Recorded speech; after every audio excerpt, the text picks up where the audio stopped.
I married my best friend. Everyone said we were perfect, but they were wrong. 6 months into the marriage, I realized I'd made a terrible mistake. Not because he was bad, but because I'd destroyed the best friendship I'd ever had for a marriage that felt like playing house. And now I've lost both. My name is Emma. I'm 32, and this is the story of how I lost my soulmate by trying to make him my husband.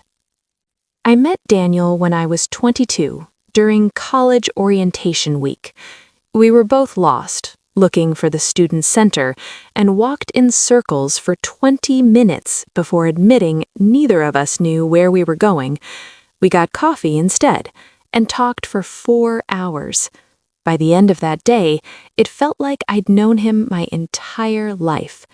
We became inseparable, but not romantically.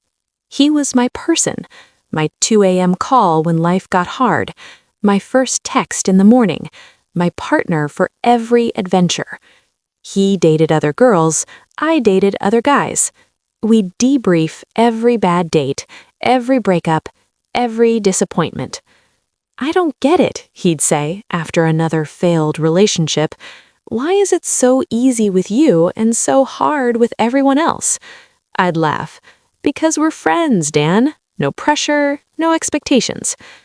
8 years passed like this. 8 years of being each other's constant. Then my mom got sick. Cancer. Stage 4. 6 months to live. I fell apart completely.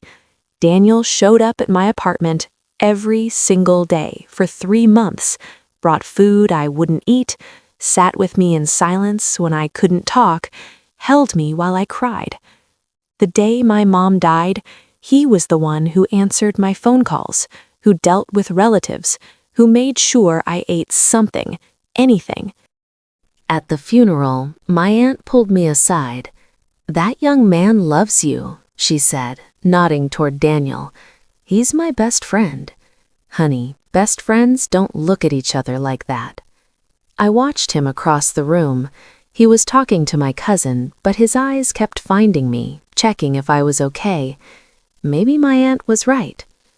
That night, after everyone left, we were sitting on my couch, empty wine bottles on the coffee table, both of us exhausted. "I don't know what I'd do without you," I said. "You'll never have to find out." He said it so simply, so certainly, and something shifted. I looked at him, really looked at him. Daniel, my Daniel, who knew my coffee order, my Netflix password, my deepest fears, who'd seen me at my absolute worst and stayed. "Why have we never tried this?" I asked quietly.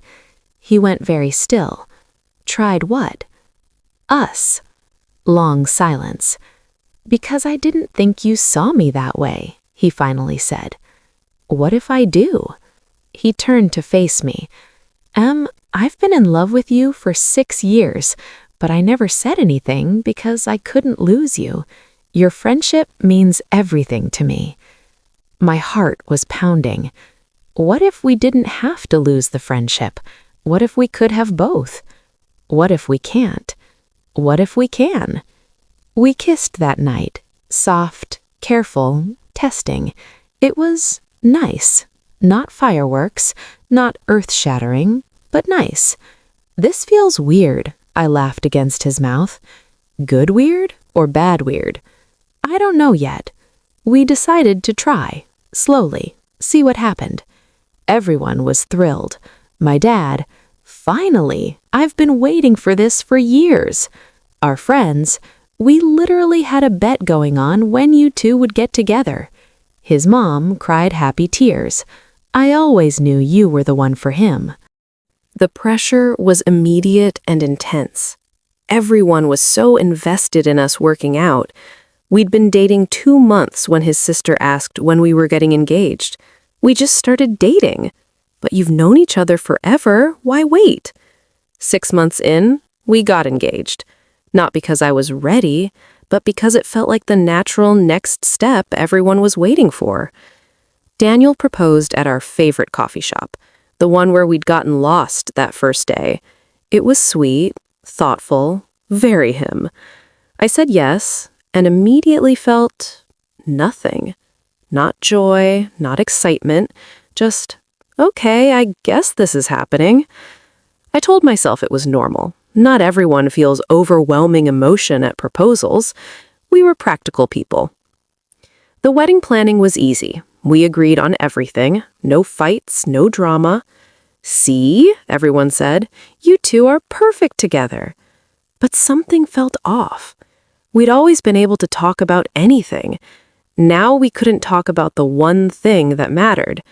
I wasn't sure I wanted to marry him. Every time I tried to bring it up, I'd see his face. So happy, so certain. How could I tell my best friend I was having doubts about marrying him? So I didn't. The wedding was beautiful. Small, intimate, exactly what we wanted. Walking down the aisle, I looked at Daniel waiting for me, my best friend, the person who knew me better than anyone, and I felt terror. Not cold feet, not nerves, pure terror that I was making a massive mistake.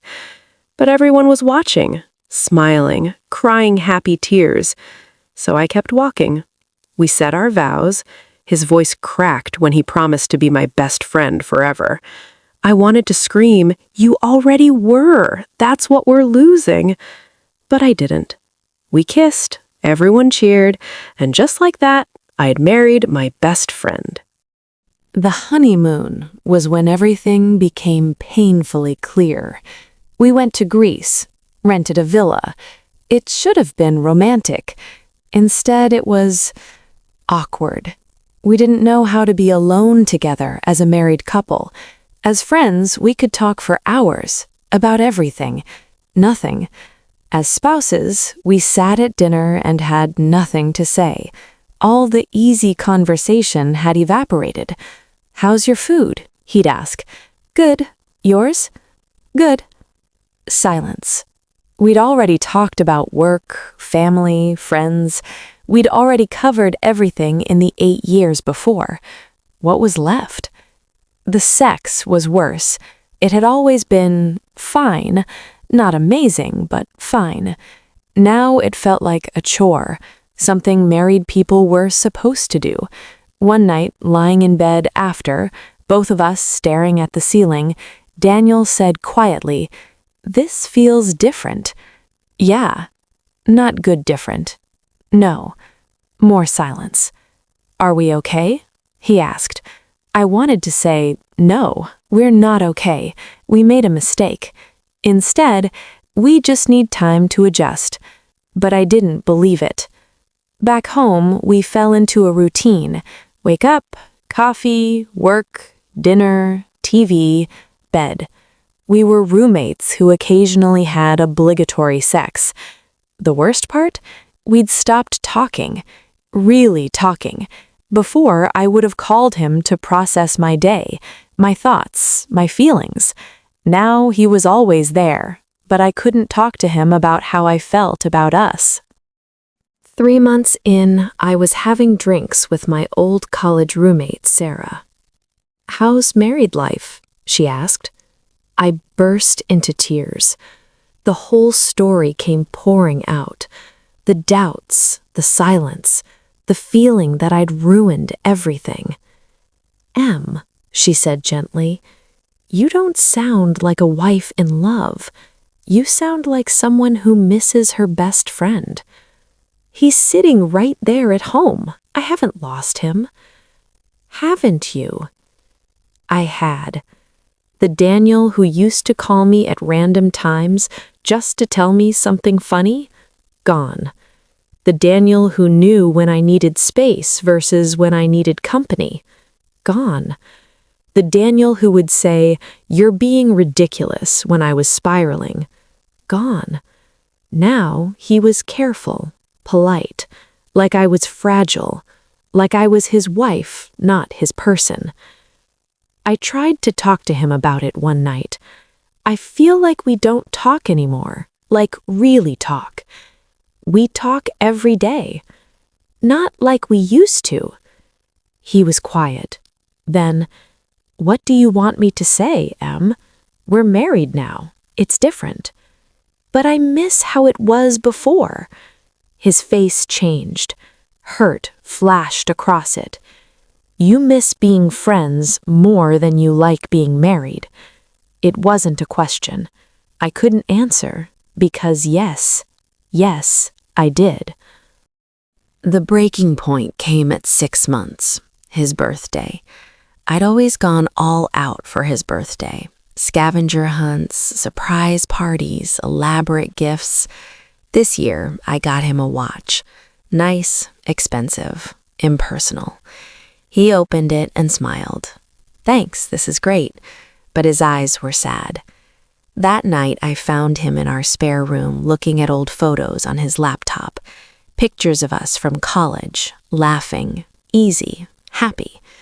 "I miss that," he said, without looking at me. "Me too." He closed the laptop, turned to face me. "We made a mistake, didn't we?" The relief of him saying it first was overwhelming. "I think so." He nodded slowly. "I loved you as my best friend, past tense, because that person is gone. I loved you that way too. And now?" I took a breath. "Now I feel like I'm living with someone I used to know, someone who looks like my best friend, but isn't anymore." "Do you want a divorce?" The word hung in the air. "I don't know what I want, but I know this isn't it." We sat in silence for a long time. Finally, Daniel said, "Everyone told us we were perfect for each other, that friendship was the best foundation for marriage. They were wrong." "Yeah," he laughed bitterly. "You know what the worst part is? I don't even hate you. I'm not angry. I'm just sad because I lost my best friend and got a failed marriage instead. Can we get the friendship back?" He looked at me with such sadness. "I don't think so. I don't think we can go back after this." He was right.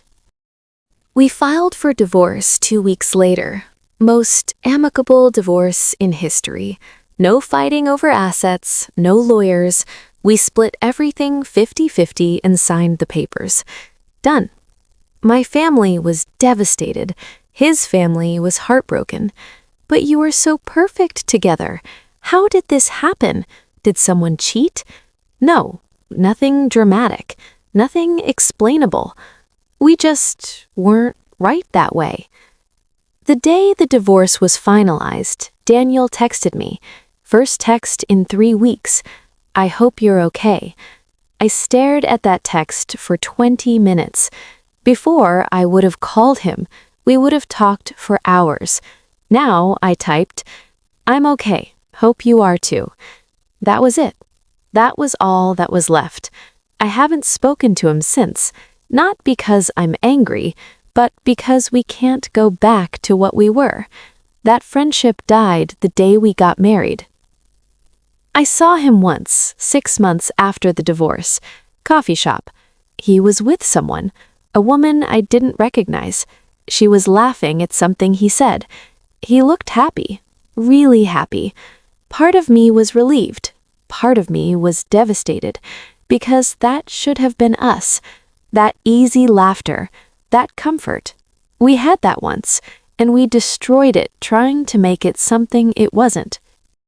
I'm 32 now, single, still processing.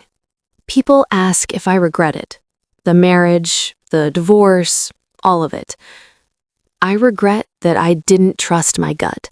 Every instinct told me not to marry him, but everyone else's voices were louder than mine. I regret that I didn't have the courage to say, "I love you as my best friend, and that's enough. Let's not ruin this." I regret that I'll never get to call him when something funny happens, or when I need advice, or when I'm sad and need someone who just gets it, because he was that person, and now he's gone. Not because he died, not because he moved away, but because we tried to force a friendship into a different shape, and it broke. Here's what I learned. Not everyone you love should be your partner. Chemistry matters. Passion matters. You can't logic your way into marriage just because someone checks boxes on paper. Sometimes your best friend should stay your best friend. And sometimes the biggest mistake is listening to everyone else instead of the quiet voice saying, "This isn't right." If you're thinking about dating your best friend, ask yourself, do I want this because I want them or because everyone says I should? Am I willing to risk losing the friendship forever? Because if it doesn't work, you won't go back to being friends. You'll be strangers who used to know everything about each other. I miss my best friend every single day. Not my ex-husband, my best friend, the person who knew me better than anyone. He's gone, and I'm the one who killed that friendship by trying to make it more.